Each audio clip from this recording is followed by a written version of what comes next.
अस्सलाम वालेकुम दोस्तों, फराज की मौत के पीछे छुपी हकीकत क्या साइम के सामने आएगी या अहमर की बारात से पहले सारा की दहलीज पे पुलिस आएगी।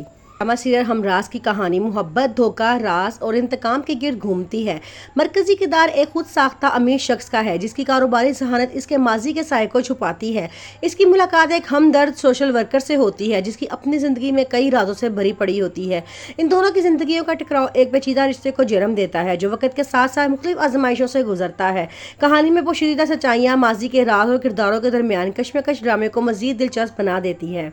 सारा की शादी हो रही होती है, वो बहुत खूबसूरत लग रही है। उसके मामा पापा उसकी बहुत तारीफ करते हैं कि तुम बहुत प्यारी लग रही हो, तुम पे बहुत रूप आया है। सारा कहती है कि पापा मैं आपसे बहुत प्यार करती हूँ क्योंकि आपने मेरी पसंद की शादी करवा दी है जहाँ मैं चाहती थी। वो दोनों बहुत इंजॉय करते हैं। मेहंदी का फंक्शन बहुत अच्छी तरीके से गुजरता है। सारा को उसके फियोंसे का फ़ोन आता है। वो कहता है कि कल जब तुम तैयार होगी तो किसी को ना मत दिखाना, सबसे पहले तुमने मुझे कॉल करनी है वीडियो। सबसे पहले तुम्हें मैं देखूंगा, इसके बाद तुम्हें कोई नहीं देखेगा। इसके बाद वो आगे से कहती है कि नहीं नहीं, कल मैं तुम्हारे पास आ ही रही हूँ, फिर तुम जी भर के मुझे देखते रहना। तो वो कहता है नहीं, मैंने तुम्हें कह दिया है, सबसे पहले मैं तुम्हें तैयार होता हुआ देखूंगा, उसके बाद बाकी सारे देखेंगे। तो आगे से वो कहती है चलो ठीक है, जैसे तुम्हारी मर्जी। फराज का भाई फराज के कत्ल के मामले को बड़ी संजीदगी से देख रहा होता है। वो बहुत रोता है जबकि सारा समझाने की कोशिश करते हैं कि अब तुम्हारा भाई वापस नहीं आने वाला।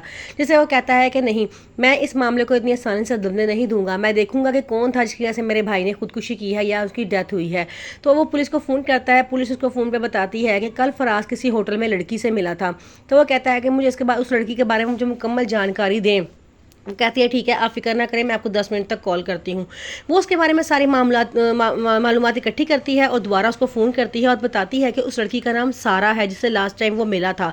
तो वो कहता है कि ठीक है, सारा को गिरफ्तार करने की तैयारी शुरू करो क्योंकि सारा ही वो लड़की है जिसकी वजह से मेरे भाई ने खुदकुशी की है। तो वो कहती है चलो ठीक है। सारे वहाँ पुलिस वहाँ पहुँच जाती है जहाँ पर सारा की मेहंदी का फंक्शन हो चुका होता है और अब शादी की बारी होती है। वहाँ पर सारा बड़ी तैयार, बड़े खुश नज़र आ रही होती है और पुलिस लेडीज़ में और जो है जेंट्स सारे के आके सारा को पकड़ने के लिए आते हैं। सारा बड़ा परेशान होती है। वो कहते हैं कि सारा कौन है। सारा बताती है कि मैं हूँ, मेरी शादी हो रही है।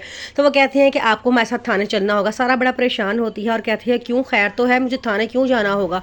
इसमें वो कहते हैं कि आपको वहाँ थाने जाना पड़ेगा क्योंकि हमें कुछ मालूमात आपसे लेनी है, इसलिए आपको चलना होगा। वो सारा को हथकड़ी लगाती हैं और अपने साथ थाने ले जाती हैं। इस तरह सारा दुल्हन बनी हुई थाने पहुँच जाती है।